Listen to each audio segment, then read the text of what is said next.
যুক্তরাষ্ট্র ও ইরানের মধ্যে যুদ্ধবিরতি ও জাহাজ চলাচল স্বাভাবিক করার সমঝোতা হওয়ার পরও হরমুজ প্রণালীর পরিস্থিতি পুরোপুরি স্বাভাবিক হয়নি। গুরুত্বপূর্ণ এই নৌপথ দিয়ে ৫ শতাধিক জাহাজ চলাচল করলেও এখনও নিরাপত্তাহীনতায় আটকা পড়ে আছেন হাজারো নাবিক। আল জাজিরার প্রতিবেদনে বলা হয়েছে, গত ১৭ জুন যুদ্ধ বন্ধ এবং হরমুজ প্রণালীতে বাণিজ্যিক জাহাজ চলাচল স্বাভাবিক করতে যুক্তরাষ্ট্র ও ইরানের মধ্যে একটি সমঝোতা চুক্তি হয়। এরপর ৩ সপ্তাহের বেশি সময় পার হলেও জলপথটির ভবিষ্যৎ নিয়ে নতুন করে উদ্বেগ তৈরি হয়েছে। চুক্তির পর এখন পর্যন্ত ৫০০টির বেশি জাহাজ হরমুজ প্রণালী পার হয়েছে। তবে সাম্প্রতিক সময়ে অনুমতি ছাড়া চলাচলের অভিযোগে ইরান ৩টি জাহাজে হামলা চালিয়েছে বলে অভিযোগ উঠেছে। এর জবাবে যুক্তরাষ্ট্র ইরানে হামলা চালায়। এতে দুই দেশের মধ্যে উত্তেজনা আবারও বেড়ে যায়। মার্কিন প্রেসিডেন্ট ডোনাল্ড ট্রাম্প জানিয়েছেন, চলমান পরিস্থিতিতে শান্তি চুক্তি কার্যত শেষ হয়ে গেছে।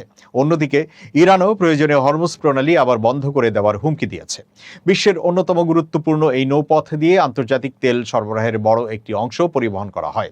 বিশ্বের মোট তেলের প্রায় ১/৫ হরমুজ প্রণালী দিয়ে যাতায়াত করে।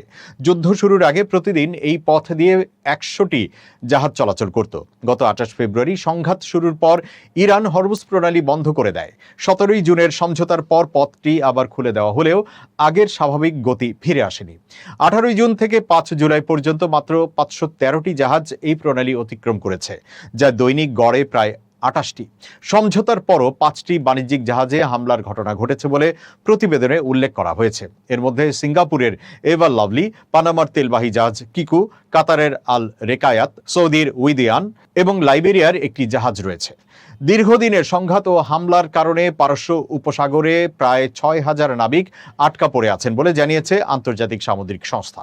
নিরাপত্তার ঝুঁকির কারণে অনেক জাহাজ আগের নির্ধারিত রুট ব্যবহার না করে বিকল্প পথ বেছে নিচ্ছে। বর্তমানে জাহাজ চলাচলের পথ নিয়েও নতুন বিরোধ তৈরি হয়েছে। সমুদ্রের নিচে মাইন বা বিস্ফোরকের আশঙ্কায় অনেক জাহাজ ওমান ও ইরানের জলসীমা ব্যবহার করছে।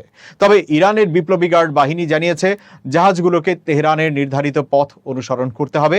এদিকে হরমুজ প্রণালী ব্যবহারের জন্য ফি বা মাসুল নেওয়ার পরিকল্পনার কথাও জানিয়েছে ইরান। তবে এই প্রস্তাবে আপত্তি জানিয়েছে যুক্তরাষ্ট্র। ফলে চুক্তির পরও কৌশলগত এই জলপথ ঘিরে উত্তেজনা পুরোপুরি কাটেনি।